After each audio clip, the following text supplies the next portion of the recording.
Well, we've got others on this panel now. Sanam Arora is founder and chairperson of the National Indian Students and Alumni Union of the United Kingdom. We are also joined by Dr. Anand Sinha. He's a general practitioner in Birmingham in the UK. Dr. Veer Pushpak Gupta with the National Health Service. And we're also joined by Dr. Amit Gupta. I'd like to thank you all very much for being with us. So we also have Dr. Vikram Talaulikar. Thank you all very much for being with us. Sanam, let me come to you first. Are you being actively contacted by Indian students asking for help because it's just very expensive for them? Absolutely. We are being actively contacted by students, and we are actually proactively reaching out to them as well to raise these concerns.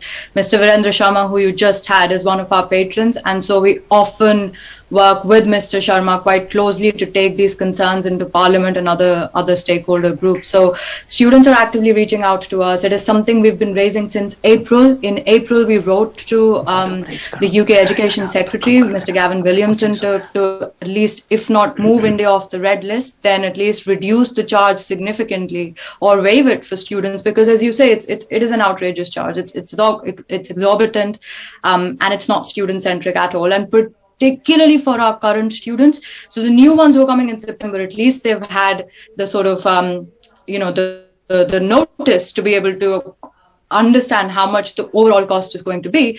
But for our current students, they've had absolutely no understanding of how much they're going to have to pay for this. It's been a sudden charge. It's been an unexpected charge. And I think it's absolutely outrageous that students are having to go through the suffering that Jetal and Jill have articulated earlier on. You know, before I go across to my other panelists, I just want to repeat what this program is all about. This is a program where, on the basis of the voices of several students, Adar Poonawalla and hopefully others as well have decided to pitch in very substantial funds. Adar Poonawalla has chipped in with 10 crores of his personal funds, nothing to do with the Serum Institute of India. These are his personal funds to help pay either completely or partially for deserving Indian students who may be out of pocket for those quarantine charges, which is just under 2 lakh rupees when they go to the United Kingdom. So that's good news for Indian students. What you need to do is you need to go to ndtv.com/unlockeducation, and we've got lots of details. It's a comprehensive process whereby your case will be assessed. Keto will be collecting the funds, and we've got wonderful partners who are actually assisting in selecting the students who would be able to access these funds as well. So that's what this program is all about. It is very much a response to what many Indian students have been writing into us. Let me go across to Dr. Anand Sinha. Dr. Sinha, I'm just trying to understand, yes, India is on the red list, but if you've got double vaccinated Indian students, and RT-PCR negative reported students both before coming and after coming, then why are they necessarily being made to go through what they are in the United Kingdom?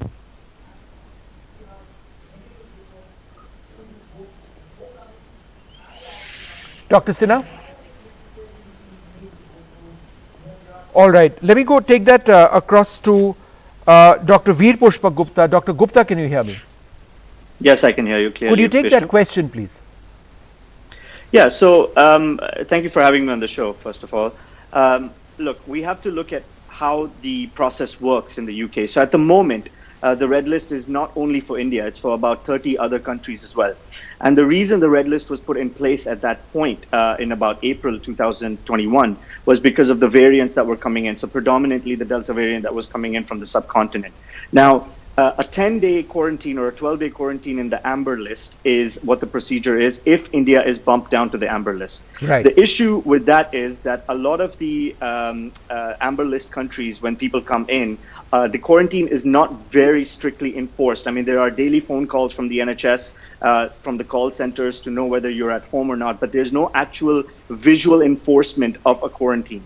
And I think the decision at that time to include a hotel quarantine for red list countries was based on the fact that if variants come in from countries which have not been fully vaccinated, India has a 9% vaccination rate at the moment, then would it affect a population in the United Kingdom, which is about 90% vaccinated? So in view of that, I highly doubt that India will be coming off the red list tomorrow or day after. However, the exorbitant charges are something that really need to be looked at. But I think the other question, you have to look at the pros and cons. So what's going for India right now? The thing that's going for India right now is that your cases have come down significantly from 400,000 a day in April to 40,000. So that's a good thing. The thing that is not going for India right now is that if you are going to let these students come out of quarantine and not be in an institutionalized quarantine, then you need some sort of vaccine passport. Does India have a unified vaccine passport at the moment? Absolutely. No, it does not. It's called COVID. The only vaccine that is approved in that is Covishield. Unfortunately, Covaxin has not been approved so far. Yeah, but what about Covishield, which is a large number of students? It's the COVID architecture has been internationally recognized as being really effective. And if you are, and you can scan and you can verify it, it's verifiable. It is actually verifiable with our passports. There's a way of linking your passport with your vaccination through COVID. So I think it's official. What I was going to say was that I think that there needs to be a little bit of a push from the Indian government and the Indian embassy and Indian regiment abroad that is representing the Indian students to try and push for this, because as you said, these vaccine passports are valid and they should be allowed. Dr. Sinha, can you hear me now? I was trying to get across to you earlier. Dr. Sinha, can you hear me? Yeah, I can barely hear you. I can hear you now. All right, great. So Dr. Sinha, I'm just trying to understand, is there an issue of vaccine passports, which is the problem over here? Because if it is, our CoWIN app actually says when you've been vaccinated, the batch of the medicine you've been vaccinated with, it's linked with your passport and it is verifiable through a scan. So therefore, what's the problem? There has been some problems actually with this. I'm not very sure about it, to be honest, because being a general practitioner here, we are right. So I'm just trying to understand, does this make sense to you? A 10-day quarantine? No, it doesn't make sense. It doesn't make sense. And just recently, I think yesterday, they have just changed it again, where they say that if you have come in contact with somebody, instead of 5 days, if you come in contact within 2 days, then you need to isolate. So it's a changing, evolving situation, and it's a confusing situation. I'm talking about NHS app. So those who are coming in contact within, for those with COVID positive cases, within 2 days, then there will be a ping to alert that person to self-isolate actually, rather than 5 days, which was there before. So it's changing. It's not mandatory. NHS app is not mandatory. Some people are getting exactly. So that's strange. If you, as we've been saying, you come from America, you come from the EU, right? You don't have to quarantine if you've been fully vaxxed. Why different standards? Ultimately, red, amber, and green are colors, right? It's what goes behind that matters. Dr. Gupta, let me ask you this, and it's a question perhaps which I should have asked earlier on. If you're a 19-year-old kid and you're alone in a room in a foreign country that you're visiting for the first time, you're not getting the food that you want, apparently bandwidth can be an issue as well. There is a guard who takes you out to catch air for 15 minutes a day. Is that not a problem? Is that not a potential medical issue? So Vishnu, I absolutely agree. It's a one second. Let me ask Dr. Amit Gupta. We've got two Dr. Guptas. Let me take that across to your namesake. Dr. Amit Gupta, go ahead. It's a very common surname. There's so many Dr. Guptas in this country. Vishnu, you're absolutely right. This is very arduous, and it is quite painful to spend 10 days locked up. And one thing which has not been raised is a recent report which was there in the BBC, that if you're a single woman traveler, there have been reports of harassment as well from the guards. Now that has been looked into, and I think that's been resolved. But it is scary to be there on your own, and being chaperoned out. It's not an easy thing, and I think it's quite tough on young people. It is tough on anybody, but it's particularly tough for young people. Very lonely and isolating.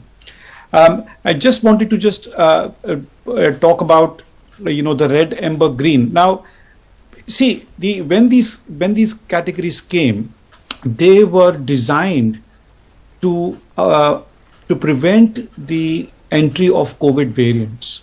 Now, we know in India there's the Delta variant. Correct. That is the predominant variant in the UK.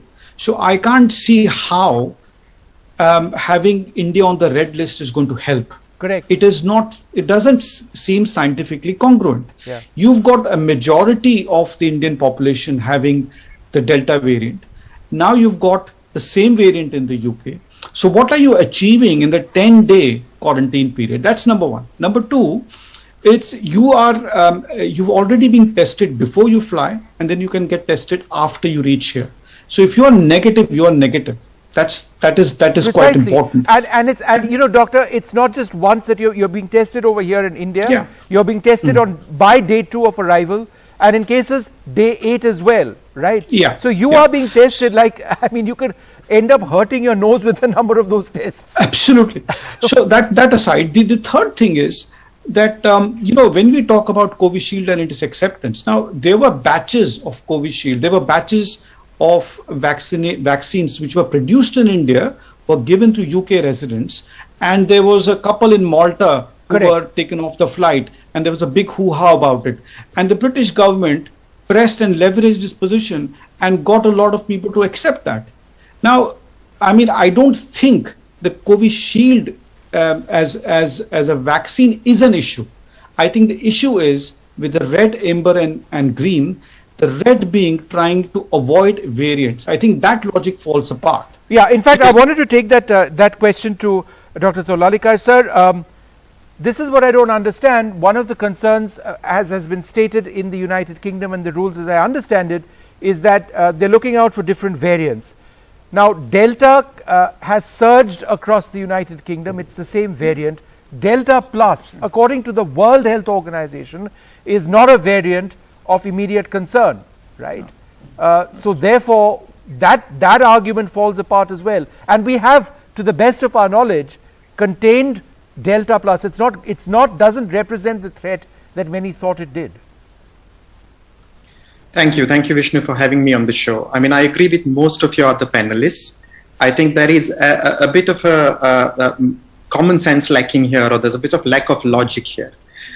When the initial amber, green, and the red list criteria were made, they were based on 4 criteria. One is that the percentage of the population of the country which has been vaccinated. 2, the rate of infection with the variants, the prevalence of any variants there, and finally, sort of countries' access to genomic sequencing and reliable scientific data. So these were the 4 criteria on which they were being distributed into red category, amber category, and the green category. Now the situation is such that India has the same variant that's been the dominant variant in the UK. We also know that at the moment the cases are actually coming down. So you could argue that it is time now to move India from red to the amber list. And I think that is the focus here, is that they're not doing the red to the amber shift. Why that is? Is it because genomic sequencing is not enough? Is it because the percentage of population is not vaccinated? Now, you could argue this is not enough because the students who are coming in are saying they've had both their vaccines. So you can't really hold that against the students who are coming in. So what I would have suggested in this situation, which is really unfortunate and very difficult situation for these students who've worked hard to come in here, is that if you can't move India from the red to the amber list now because of these criteria, then at least make a separate pathway for these international students, because they can give you a proof of their vaccination. Correct. They can show that they've had the 2 vaccine doses. So you can make a pathway so that at least they can be given a bit of benefit of doubt and a bit of leeway in this system so that they can enter easier, like amber category. Absolutely. That There would needs be to my be a request to pathway the perhaps government. established for these students. Thank you all very much for being with us.